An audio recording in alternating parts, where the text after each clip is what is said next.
When we hear the term trauma bonding, it's easy to picture something loud, something chaotic. But the truth? It's usually so much quieter than that. It doesn't start with a fight. It starts with a feeling of finally being found. So today, we're going to break down the real anatomy of this incredibly complex and misunderstood dynamic.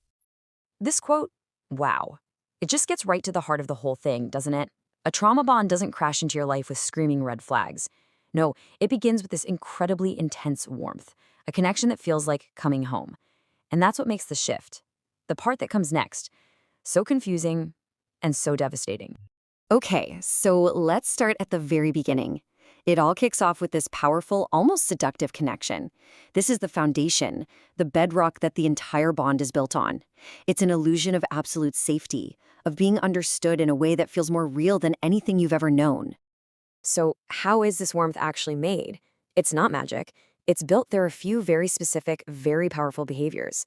They give you their undivided attention. They don't just ask how your day was. They ask about your scars, your deepest fears.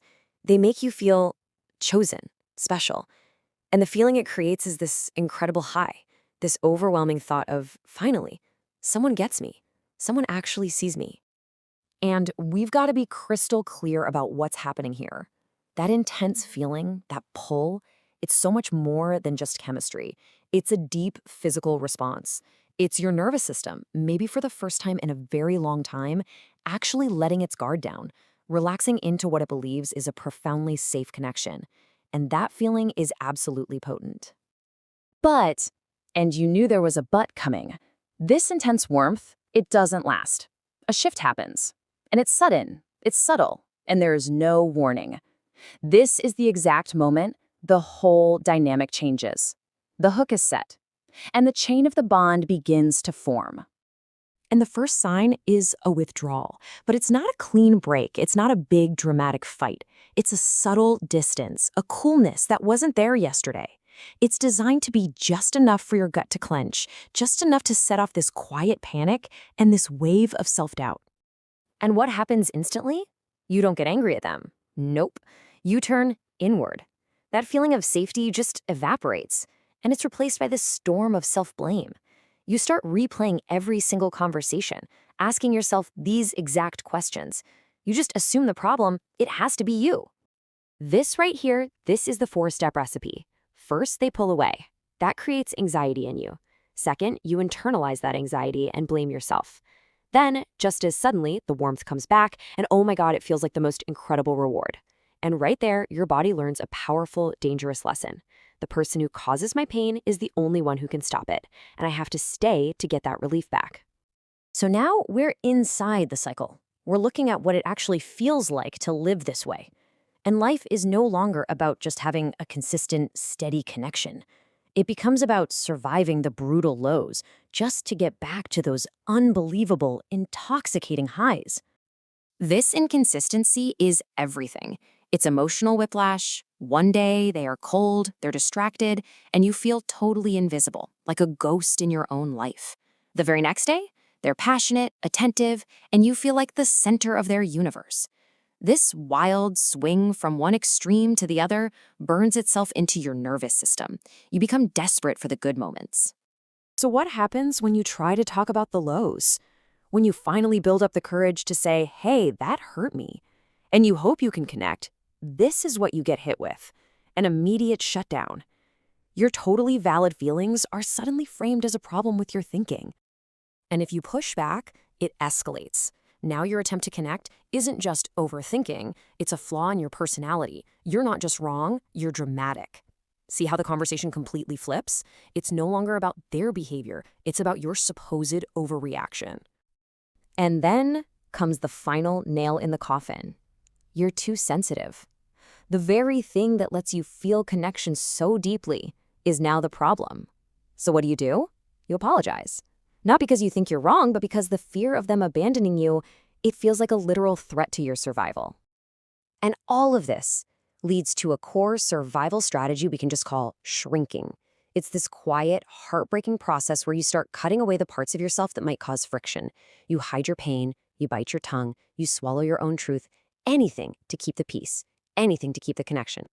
All right, this brings us to the absolute core of this entire explainer, and it's so critical to get this. This powerful, all-consuming dynamic. It's not about love, it's a pattern of addiction, an addiction to relief that plugs right into our oldest wounds. People on the outside, they always ask that question, right? Why don't you just leave?